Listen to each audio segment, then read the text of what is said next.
नमस्कार। मेरे इस YouTube चैनल पर आप सभी का हार्दिक स्वागत है, अभिनंदन है। मैं हूं doctor Vrinda Singh, associate professor home science, government girls college Nagaur.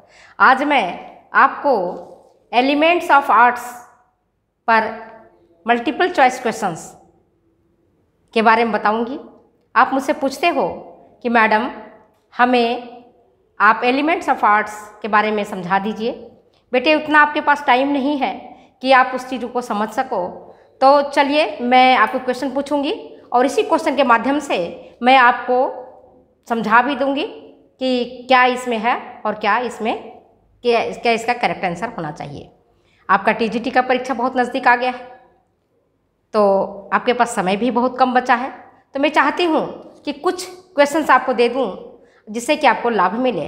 तो चलिए बिना समय गंवाए हुए आज मैं आपसे क्वेश्चन पूछती हूँ और इसका आंसर आपको देना है। तो चलिए पहला क्वेश्चन पूछती हूँ। जब किसी भी दक्षता का उपयोग सौंदर्य एवं आकर्षण उत्पन्न करने के लिए किया जाता है तो कहलाता है। प्रश्न ध्यान से सुनो। जब किसी भी दक्षता का उपयोग सौंदर्य एवं आकर्षण उत्पन्न करने के लिए किया जाता है तो कहलाता है। क्या कहते हैं उसको हम? ऑप्शन 4 है आपके पास।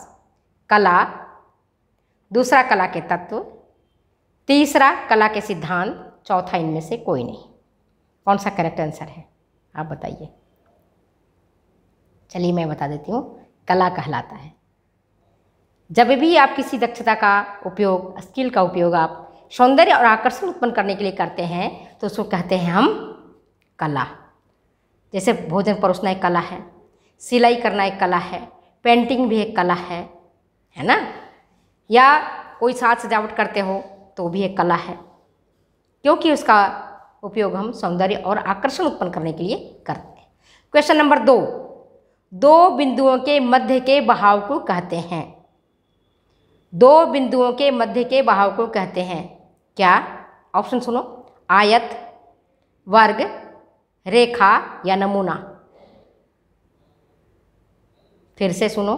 दो बिंदुओं के मध्य के बहाव को कहते हैं आयत या वर्ग या रेखा या नमूना। क्या कहलाता है वो?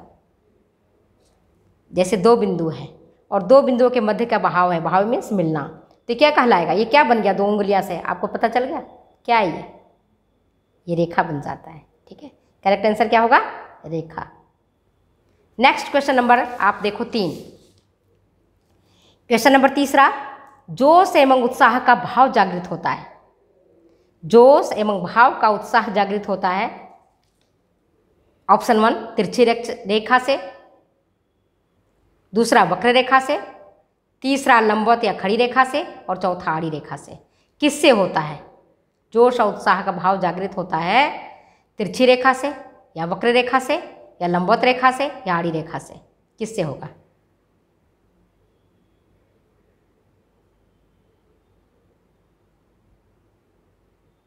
आंसर क्या है? मिला लो। खड़ी रेखा से, जिसको आप लंबवत रेखा कहते हैं। इन रेखाओं से सजीवता, क्रियाशीलता, जोश एवं उत्साह का भाव जागृत होता है। ठीक है। अब क्वेश्चन नंबर 4। विश्राम एवं स्थिरता का भाव जागृत होता है। विश्राम एवं स्थिरता का भाव जागृत होता है किससे? पहला खड़ी रेखा से, दूसरा वक्र रेखा से, तीसरा आड़ी रेखा से, चौथा इनमें से कोई नहीं। विश्राम और स्थिरता का भाव जागृत होता है किससे? पहले खड़ी रेखा से, दूसरा वक्र रेखा से, तीसरा आड़ी रेखा से, चौथा इनमें से कोई नहीं। याद करने का तरीका बता देती हूँ। इसका करेक्ट आंसर है आड़ी रेखा। आड़ी रेखा, जैसे आप सोते हो तो क्या एहसास होता है उससे? सोने से विश्राम का क्या एहसास होता है? शांति का। क्या एहसास होता है? स्थिरता का, है ना? आड़ी रेखा किसका एहसास करा रहा है? विश्राम का। किसका एहसास करा रहा है? आड़ी रेखा। ये रेखा होती है ना, खड़ी तो ऐसी रेखा कहलाएगी। ये रेखा खड़ी है ना? और ऐसी जब रेखा होती है तो आड़ी कहलाती है, जो कि आपकी इससे चौड़ाई में वृद्धि होने का एहसास होता है। ठीक है। अब क्वेश्चन नंबर 5। सहिष्णुता का भाव प्रकट होता है। सहिष्णुता का भाव प्रकट होता है पहला आड़ी रेखा से, दूसरा तिरछी रेखा से, तीसरा वक्र रेखा से और चौथा लंबवत रेखा से। करेक्ट आंसर क्या है? सहिष्णुता, मतलब सहनशीलता का भाव प्रकट होता है किससे? आड़ी रेखा से या तिरछी रेखा से या वक्र रेखा से या लंबवत रेखा से। करेक्ट आंसर क्या है? करेक्ट आंसर है तिरछी रेखा से शालीनता, नमनीयता और सहिष्णुता का भाव प्रकट होता है। तिरछी रेखा है ना, ये रेखा तिरछी हुई है ना, तिरछी है ना रेखा, सीधा तो नहीं है, सीधा तो ये कहलाया और तिरछा रेखा ये कहलाया। इससे क्या भाव होगा? सहिष्णुता का। मतलब आपको आधे टेढ़े लोगों के साथ भी रहना है, ऐसे याद कर लो। टेढ़े मेढ़े लोगों के साथ भी रहना अगर आपने सीख लिया तो आप सहिष्णु हैं।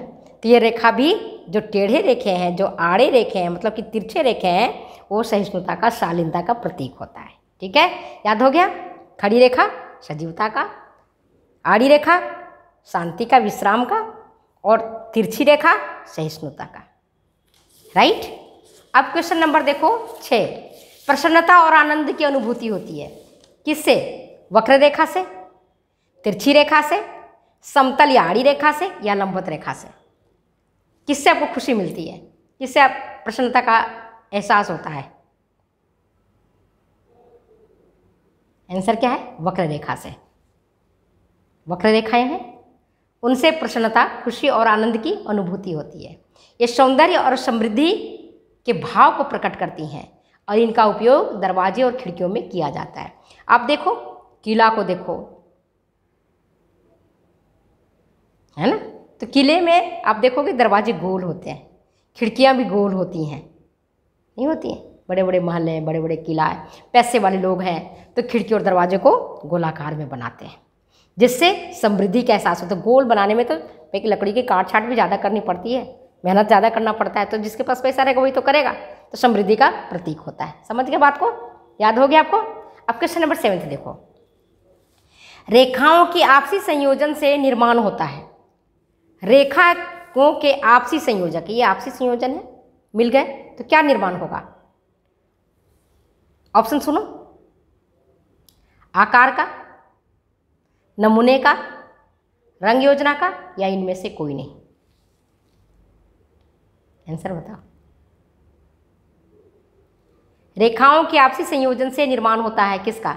आकार का, नमूना का या रंग संयोजन का या इनमें से कोई नहीं। कंफ्यूजिंग है ना थोड़ा?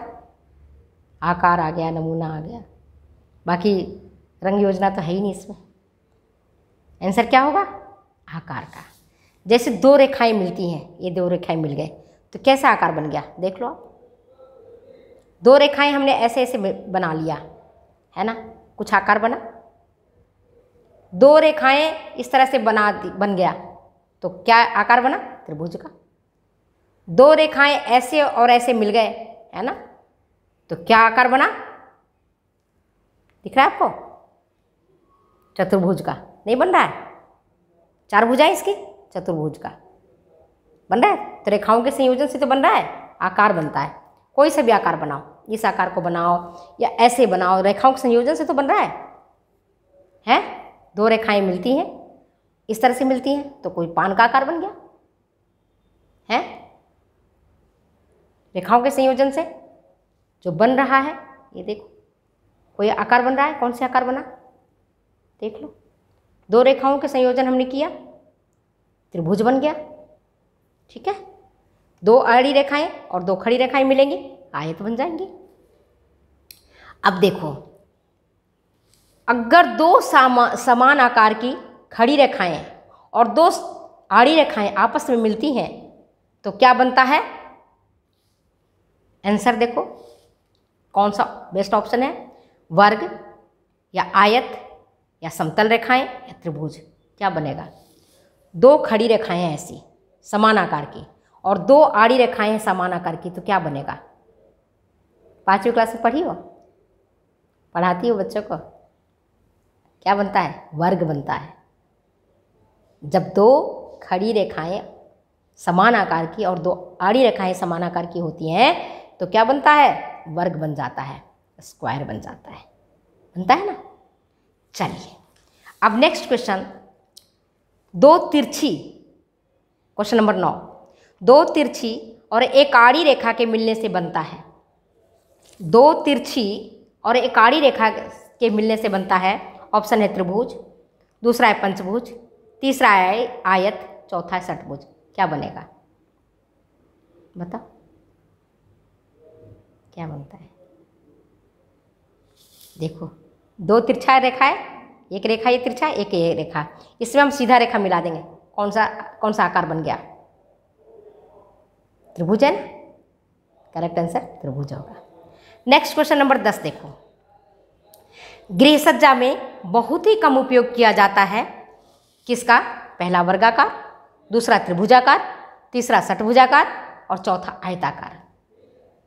किसका सबसे कम उपयोग किया जाता है? एक करेक्ट आंसर आपको बताना है। आंसर क्या होगा बोलो? षटभुजाकार का। खिड़की दरवाजे तो आप देखते हो, चाहे स्क्वायर में होता है या आयताकार होता है ना। दरवाजे आपके खास करके लंबाई में ज़्यादा होता है, चौड़ाई में कम होता है। खिड़कियाँ आपके स्थान पर डिपेंड करता है। षटभुजाकार का गृह सज्जा में कम उपयोग किया जाता है। ठीक है, अब क्वेश्चन नंबर 11 में देखो। अनवरतता का बोध होता है। अनवरतता मतलब कंटिन्यूटी, कंटिन्यूटी का बोध होता है किससे? ऑप्शन सुनो, त्रिभुजाकार से, दूसरा षटभुजाकार से, तीसरा आयताकार से, चौथा वृत्ताकार से। किससे होता है अनवरतता का बोध, कंटिन्यूटी का? बता दो, चलो मैं बता दूं, वृत्ताकार से। जैसे आप पार्क में जाते हो है ना, टहलने के लिए, घूमने के लिए, तो गोल गोल घूमते हो। कितनी बार घूमते हो आपको पता नहीं चलता, लेकिन अगर वही लाइन में आपको जाना पड़े, आना पड़े तो आपको भारी पड़ेगा, लगेगा ना, घूम मुड़ना पड़ता है। अनवरतता मतलब कंटिन्यूटी का, कितनी बार घूम गए, कितनी बार चक्कर लगाए, आपको गिनना पड़ेगा। ठीक है, तो किससे एहसास होता है ये एहसास होता है आपका वृत्ताकार से। वृत्ताकार स्थल देखने में भी खुशी, प्रसन्नता, हर्ष, उल्लास एवं अनवरतता का बोध कराता है। वहीं मंदिरों के ऊपर जो आप देखोगे त्रिशूल बना रहता है, या मंदिर के ऊपर जो त्रिभुज रहता है, उससे आपको धर्म के प्रति आस्था का जागरण होता है। इसीलिए त्रिशूल, शिव मंदिर के ऊपर त्रिशूल लगे रहते हैं, या मंदिर के जो होते हैं ना आकार, ऊपर जाके त्रिभुजाकार हो जाता है। ठीक है, अब मंदिर भी देखते हो, मंदिर की खिड़कियाँ और ये सारे गोल गोल होते हैं, जो आपकी खुशी, उल्लास, समृद्धि का प्रतीक होता है। नेक्स्ट क्वेश्चन नंबर देखो 12वां। Colour removes the dryness from life and enhances the beauty. यह कथन किसका है? Colour removes the dryness and from life and enhances the beauty. यह कथन किसका है? फिर से सुनो। Colour removes the dryness from life and enhances the beauty of objects. यह कथन किसका है? पहला स्टेला सुंदरराज, दूसरा वुडवर्थ, तीसरा ग्रॉसन ग्रेंडल, फोर्था निकल एंड डॉर्सी। करेक्ट आंसर बता दो। कलर की बात चल रही है, यह है कथन स्टेला सुंदरराज की, स्टेला सुंदरराज की। ठीक है, क्वेश्चन नंबर 13वां देखो। विपरीत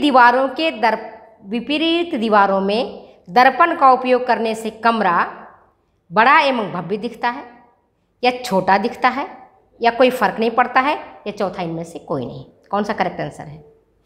दो विपरीत दीवारें हैं, आप जाते हो, मॉल में जाते हो या दुकानों में जाते हो, सोना चांदी की दुकानों में जाते हो, देखते हो बड़े बड़े दर्पण लगे रहते हैं। वो दर्पण क्यों लगाते हैं?